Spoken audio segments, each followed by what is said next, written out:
You're listening to Music Tectonics.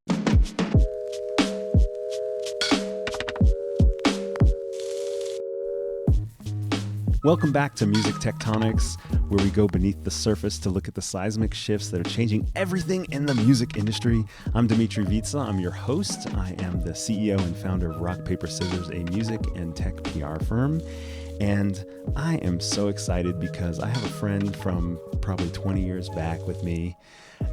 National Public Radio's All Songs Considered Tiny Desk Concerts. Bob Boilen is with me. How are you, Bob? I'm well. I think it may be even longer than 20 years. I think so. Yeah, back in the days when I directed All Things Considered and you pitched me music and it was good.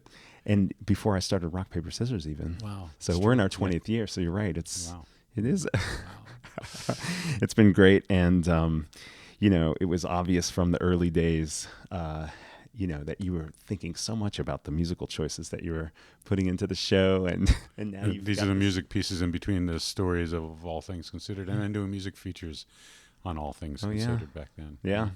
You helped a lot of our artists along the way. They were good. Yeah. So we are at the DIY Musician Conference in Austin, and you did I was going to say a panel. It wasn't really a panel. We did a fireside chat, and then you brought some artists on stage, played their music, and talked to them, which was fun. Got about 125 submissions of songs, and then picked ones that struck me, and we talked about why, and amazing artists. So this is kind of crazy because you and I haven't ever really talked about music technology directly, but in a way, you preceded all this streaming explosion, playlisting, all these things just purely through radio, and then podcasting. And podcasting, people thought died. But you guys were growing all along, even while other people were like, oh yeah, when's podcasting going to happen? And now everyone's talking about podcasting. I mean, All Songs Considered began 20 years ago. It was a multimedia music show. We did pictures of the artists, their instruments, words, text that would come up as I spoke and talked about the music, and the music would play. I mean, it was insane. It would take it took a month to build every show. Wow. After the first year of doing multimedia shows, and people with dial-up connections that were about 14.4 bauds, if anyone remembers that word, we just ditched that and then started going weekly as an audio-only show.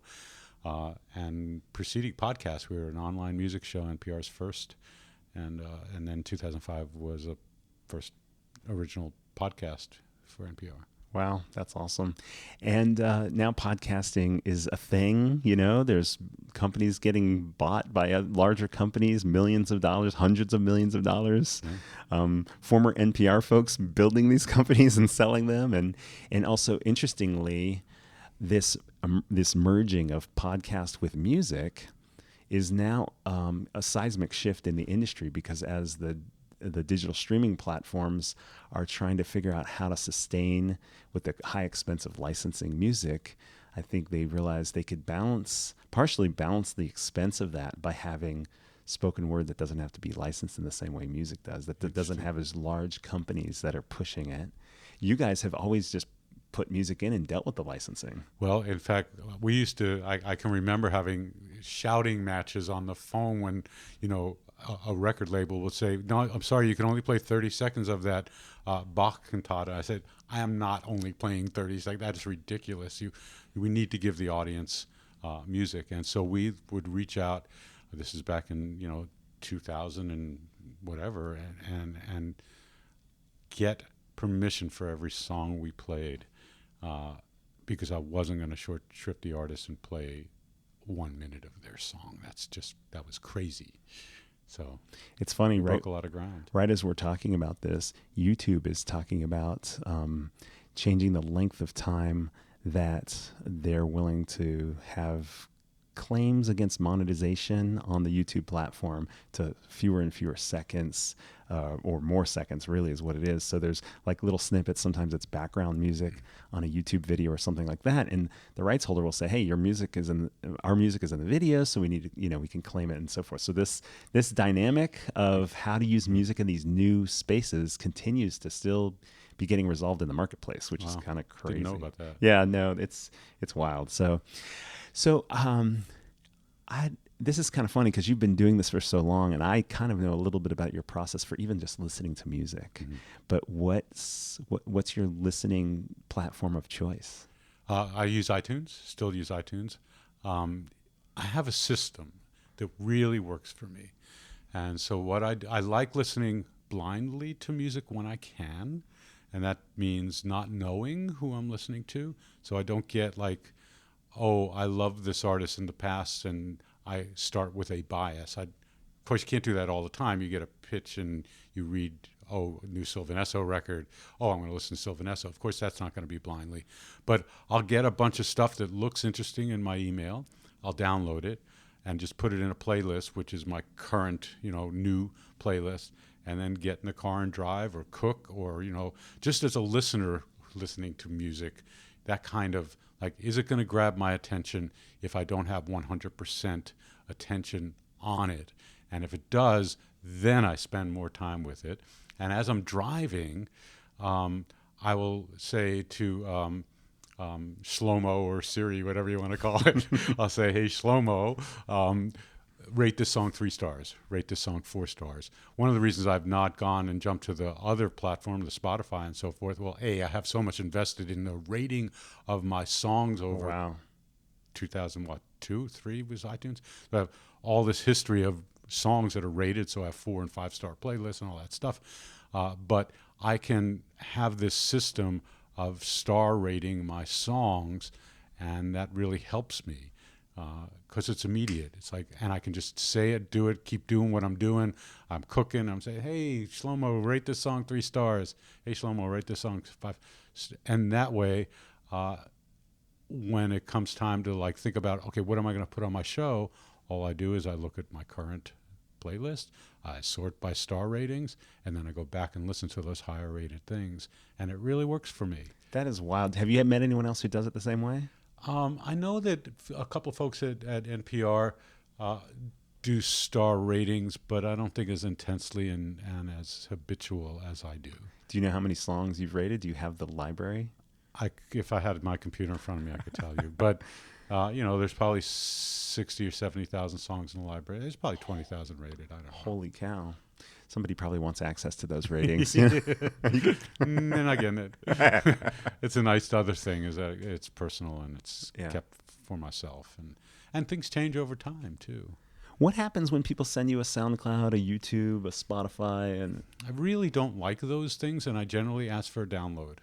What I often do with a SoundCloud is I'll go and listen, and if it's something that piques my interest after a minute, I'll then ask for the download because I really want to spend more time with it.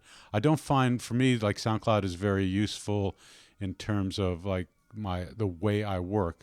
I'm sitting at a laptop, and then in comes a SoundCloud, and then as I'm listening to SoundCloud, then all of a sudden I get another email, so I go there, and then it's just, and then there's no way for me to remember what I've listened to easily because I'm not in that SoundCloud universe. Like I don't make playlists out of SoundCloud things, and oftentimes the SoundCloud things I get are private, and there's limited things you can then do with them. So you won't even stream it, or you'll stream enough to say, give me the download? I'll stream a minute or two of it to know whether I care to spend more time with it.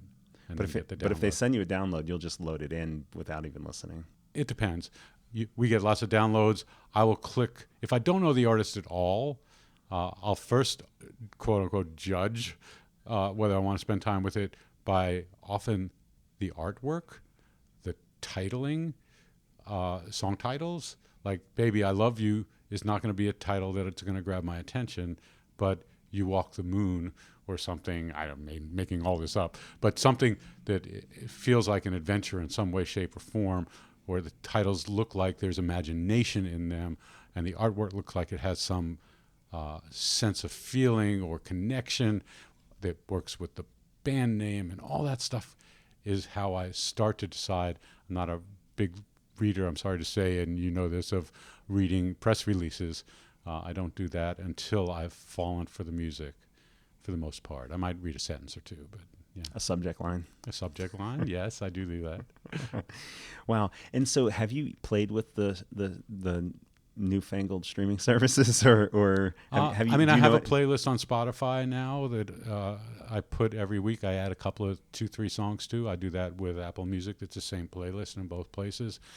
I don't need. I'm different. I don't need and I mean that in that I get enough music for a lifetime in a week, right? So I don't need another place to find and discover music. That's just not what I need. I get by going out to shows all the time and seeing opening acts and the quantity of music I get. That's fine. I don't like reading other press. I don't like reading other critics. I don't do any of that stuff. I simply judge music based on what I hear and how I feel about it. So I don't feel like I'm following the pack. So like if everybody's covering record X, I don't care. And I don't mean that in a way that is dismissive of what they are doing. Let them do that, but I don't want to be swayed by it. I only want to be swayed by the music. That's what matters to me. I'm curious if you have any reactions, thoughts to at least what you're perceiving around you as it relates to this playlist phenomenon, the algorithm or the user-generated playlist or the editorial playlist, because it's changing listening experiences. Yeah. And I'm curious if I know it's not changing your listening habits yourself, but you're dealing with an entire industry that's it's competing true that with I'm, that. somewhat ignorant of. I really love the idea that somebody you trust curates a list and that works. I am less curious about an algorithm that does it. And it's not to say, the good thing about the algorithm on the bright side is that unknown people will get heard because of some algorithm. And that's wonderful. Nothing against that. I think what it does and why I don't like it is I think it puts people in boxes and they get music that is, oh, you like this, you're going to like that.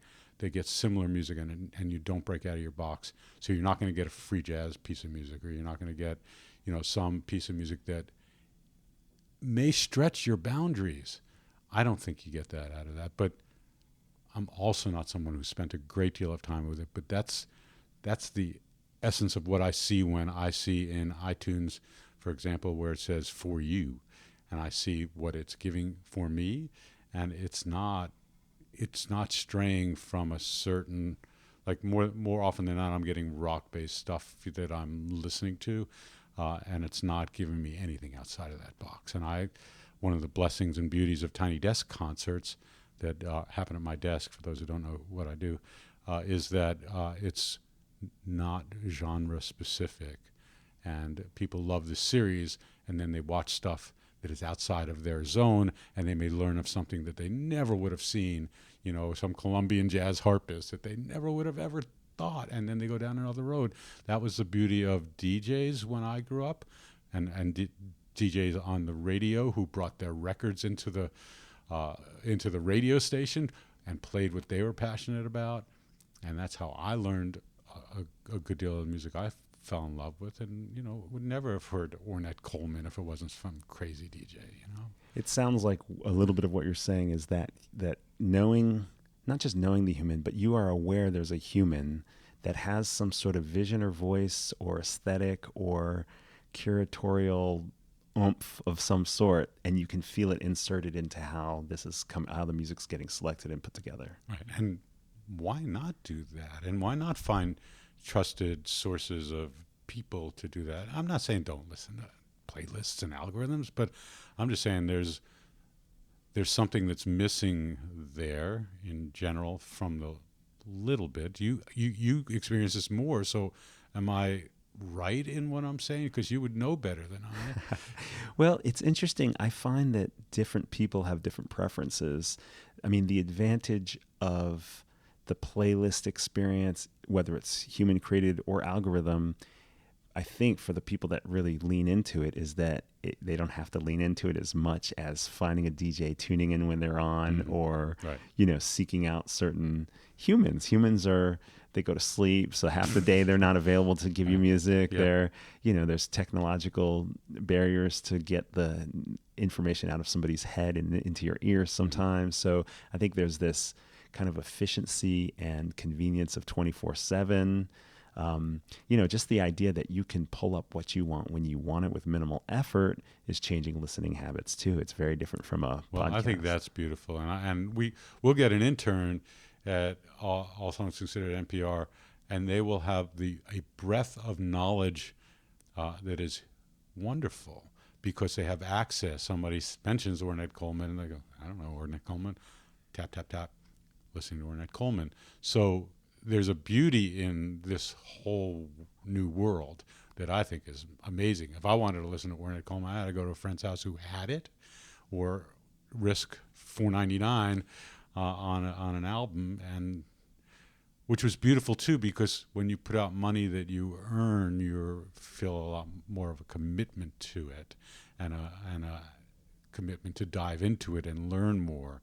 So there's that missing too. And I'm not being grandpa saying, oh man, the old days were better. I'm just saying there were different things about. Yeah. Now you have access, but before you had, when you plopped down money, you were then going to listen to that record a lot more because of your. Well, then you also have the tactile experience of it, which, I think, one of the reasons we've been seeing this vinyl growth and resurgence is because people want to go back to that physical, real world connection, not this imagination, virtual. I know there's music recorded somewhere. Right. But I don't want to lose the convenience that I now have. Yeah, I love the convenience. And yeah. I mean, granted, I like sitting down with a record with liner notes and artwork and feeling the whole experience, but that isn't the world that is ever coming back again. Right. Although I don't understand why, and maybe Mr. Tectonics can help me, why there's not a connection between digital music and hitting a button and seeing who's playing on the song. That doesn't make sense to me. If anybody has an Apple TV knows it, or SoundCloud or any of the other services where you hold up your phone. Well, let me be clear. Shazam. Yeah, Shazam. So now SoundHound. A song comes on and you can actually watch the lyrics play as a song goes. Apple TV just started that as well, so that's cool. But why not have another button that says, who's playing on the record? Let me click that drummer. I want to hear more songs by that drummer. I don't understand. I know Apple tried something like that a while back. I'm sure other companies have. Why has that not succeeded? The reason it's not there yet, and there are companies that do this, Grace Note, Rovi, TiVo, are companies that aggregate lots of data, and then different platforms and telecom companies will license the data. It's really hard to maintain that much data, and the method. Oh, I can't believe that. I can tap and search anything on the web about the most obscure thing on the planet, and it's there. But that's not necessarily official or verified information. So somebody has to vet the information, and then also sometimes people need to be paid if they've written the information. Right. And so you've got all that stuff. So it's not that it hasn't happened. It's just what's happening now is we're getting 40,000 tracks a day put onto Spotify. That's insane. It's insane. And they're coming from more diverse sources. I see. Traditionally, there were fewer sources that, could kind of bottleneck it a little bit so that there's some quality control. And I'm not saying, totally independent stuff that doesn't have a major label or an indie label or whatever is not lower. It is inherently lower quality. But you have a lot of different standards and expectations about what data goes along with the music. So I'd almost that than nothing, which is what I have now. You know what I mean? Yeah. No, I'm surprised and then there was somebody at the conference, and the name of the company, I can't remember which. Jaxta. Say it again. Jaxta. JAXSTA. We just did an interview with her as well. Okay. We'll post around the same time as this Good. episode. I want to hear it because Jaxta seems to be a company interested in trying to get quote unquote liner note quality, accurate information about stuff digitally into I don't know what system. I don't know. Well, the way, again, it's like you're saying, it's like going to be a massive database. They've already got lots of data feeds in there from majors and CD Baby and other, big companies, publishers and things like that, and aggregating it all in the right places so that they're in the right fields and they're correct and so forth. But in addition to that, there'll be this credit aspect. So you can see who a producer was, a bass player, which may be even at a deeper level than anything else you can get online now. Click on it, like an IMDb, and then go see the rest of their catalog. Well, that's what I want out of you name it. If your Spotify is your thing or Apple Music is your thing, I want to be able to do that while I'm listening to the music. I don't want to go as in And go you search. go now to Wiki or whatever, Wikipedia or whatever, to go find that. So Yeah. I hope it gets integrated. And So Jaxsta.com, you can go and search stuff right now. I'm going to do that. But there's the thing that they'll be rolling out, I think she said next year, will be API for streaming services to license this data That's great. and integrate it. Glad So to hear that. some of them have played with some different features, lyrics and so forth, but she's trying to get an even more robust experience. And I mean, I think then it's going to be harder to not get into those streaming services. Once the audio and all that linked data is all there, it's going to be hard to resist that, because that's going to be like a sort of magic crate digging like never before. Yeah, very cool. So yeah, I'm curious, are there any other tools you use? You just mentioned Shazam and SoundHound. Is that a kind of thing that you use when you're out somewhere? Or It's funny, if you look at my SoundHound's the one that I downloaded absolute ages ago, so I still use it. If you look at the list, they're often a list of songs that I absolutely can't stand when I'm out and about, and I just want to know what it is. So that's what it is. I know pop music almost zero when it comes to pop music, and I hear, like, I'm in a grocery store, and it's like, oh my God, who is that? This is awful. And then I'll find, Britney Spears or whatever. So song that's to put with the name. Yeah. So it's a validation. Yes, I'm glad I haven't listened to pop music in 25, 30 years. I'm happy because this is really awful. So that's what I mainly use those services for. That is another unexpected use of music technology, to use SoundHound to put things on your shit list. Exactly, yeah. What else? Are there any other apps you use in this process of music ingestion, curation, discovery? Or is it more on the creation side with podcasting and... I mean, I edit every podcast, so I use... these days, Pro Tools to do my editing, Isotope plugins to help with P-pops and noise reduction and so forth. I'm also a musician, so I use Logic and lots of technology there to make music, native instruments, plugins. I don't know, we're not going to go down that road, or we can, but you might. But only if you have like, hey guys, here, I just found this cool thing that everyone should check out. Let's think about that. And we've got a diverse audience, so some of them will be music makers. And some of them If anybody who works in the field of sound that needs noise reduction, those Isotope plugins, the RX7 plugins, are just astonishing what they can do. I'm working on actually just finished before I came here, the day before I came here, something I've never done before, which is I made a covers record. I took some of my favorite tunes of all time, deep in my heart, and made ambient electronic versions of them. Wow. So I made a version of Heroes, and I made a version of Love is the Drug, and I made a version of Will You Still Love Me Tomorrow, and they're all like ambient electronic renditions of these songs. And one of the things I tried to do was I was trying to do a version of Woodstock. It didn't work out. I wound up ditching it, but there's a plugin that is in the RX7 series that will let you take a piece of music. So I took Woodstock by Joni Mitchell, who wrote the song, and took her version of it. And you can eliminate all of the instruments and then just have the voice of Joni. And then I could take that and throw it in a program called Melodyne that will take just the voice and turn them into MIDI notes. So now I have...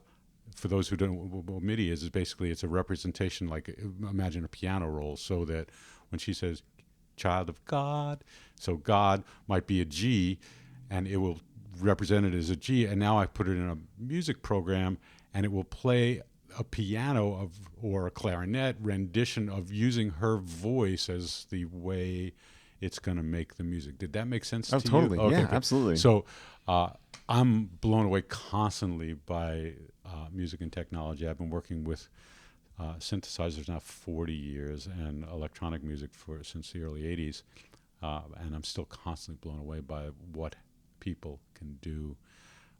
I always think of the music I make as, even though I might work alone, as a collaboration with the brilliant engineers that are out in this universe who do stuff as engineers, and then they become my instruments. They are. You mean software engineers? I'm talking about, yes, absolutely. Yeah. That build these tools that then you use.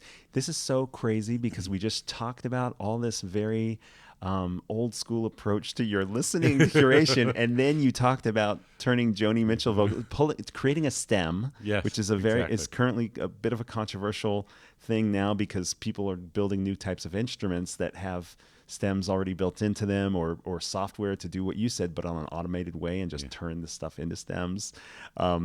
And so you took Joni Mitchell, probably from the 60s. Yeah, well, that song came out in 1970. 1970, turn it into a MIDI track and then suck it into an instrument and then who owns the song and who gets to license the song? I'm not selling it. I'm just doing it for my But I'm not talking about you. I'm more talking about the larger picture, because we've done a couple episodes on artificial intelligence created music. Yes. And then there's this whole question about, is it the engineers or is it the people who use the software? And where do you draw the line? Because, in your case, everything you described, you're still the creator. You own the composition rights and so forth. But when you get to the point where you select fewer and fewer parameters to make the music. Yes. We talked on a recent episode with Danny Deal, who's a DJ and a writer at The Verge. She writes about music tech. And she was really upset that this AI called Endel had licensed music to Warner Records. It was AI created. They got 600 songwriting credits, and they're not musicians. They're software guys. And so it's interesting. We don't know where the line's going to get drawn. You're basically, I know you don't cover a lot of DJ hip hop culture personally, but you're kind of remixing stuff. Absolutely. Yeah. But it's inspiration is how I see it. And certainly if I used Joni's voice to make this song and it resembled Woodstock, I would certainly credit the person who inspired it. I mean, that's just decency, right? Great. Well, this has been fun. Is there anything else that you're kind of thinking about in the music technology space in terms of things you're concerned about, things you're excited about? It could be on the music creation side. It could be just, the kids these days, I don't understand how they're listening to this stuff. I mean, you don't sound like a kids these days kind of guy. No. I think anything that is inspiring to a human being that's audio to me is God bless it, It doesn't mean I have to like it. I can like it. I might like it. But I don't think in that way is just silly. Many, many years ago, I was in a theater company. I composed music for this avant-garde, sort of left-wing political theater company called Impossible Theater. And one of our pieces was around 1984. So we were imagining 1984, Orwellian 1984 in the future. It was a piece called Utoporama. And I imagined this, what I called, scape boxes for the future of listening to music. This was in 1984. And a scape box, scape, S-C-A-P-E, not escape, but a scape box, like a soundscape, that people would walk around with chips that would represent sounds they love, and like boom boxes of the day back in 1984 would walk around with soundscapes that would be their personal soundscape that they would blast as they walk down the street. I still imagine that coming. Well, it's probably going to come in the form of social media first, where you see music as emojis, the same way that people are using little figures to express themselves. God, that sounds awful. They'll be well, wait a minute. Who knows? You don't know. I mean, you might make some. You might make some emojis. You might have your own sounds that you use to express certain things. I see what you mean. It could be a text message too. Right, it doesn't have to be a social media thing, but it could be like somebody says something, instead of sending them a Giphy or an emoji, you send them a sound. I see. I don't know. We're making this up, but but the wearables thing is also something we're seeing technology come around that enhances listening by putting vibration in your body, whether it's on your wrists or on your chest. That would be interesting. Pillows, where you can also have speakers and vibration in the pillows as well. I've seen all this stuff. It's out there. Getting Kickstarter campaigns or Indiegogo or whatever. That's great. Well, I love the imagination that's out in this world. So the sci-fi stuff is coming true. Hopefully we can keep it under control. I'm eager to hear and imagine sound in new ways other than left and right speakers and surround sound that's complicated, that you have to have 5 speakers for. And if someone can make sound more visceral, I'm there. And if people want to hear your music, where can they go? So two things I do. One is, the main thing I do is this band called Danger Painters.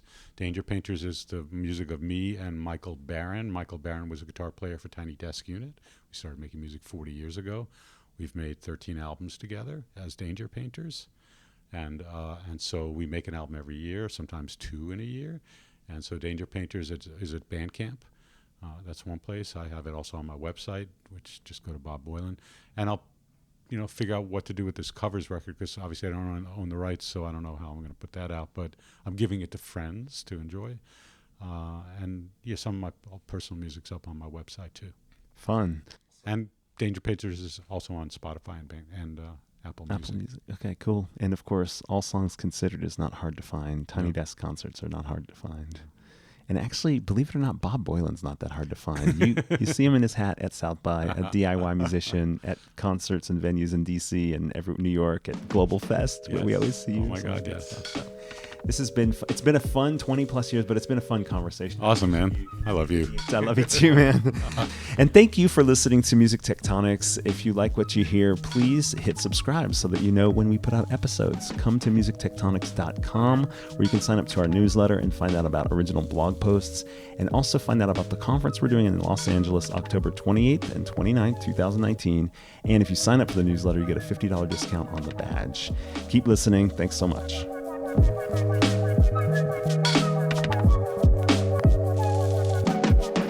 You're listening to Music Tectonics.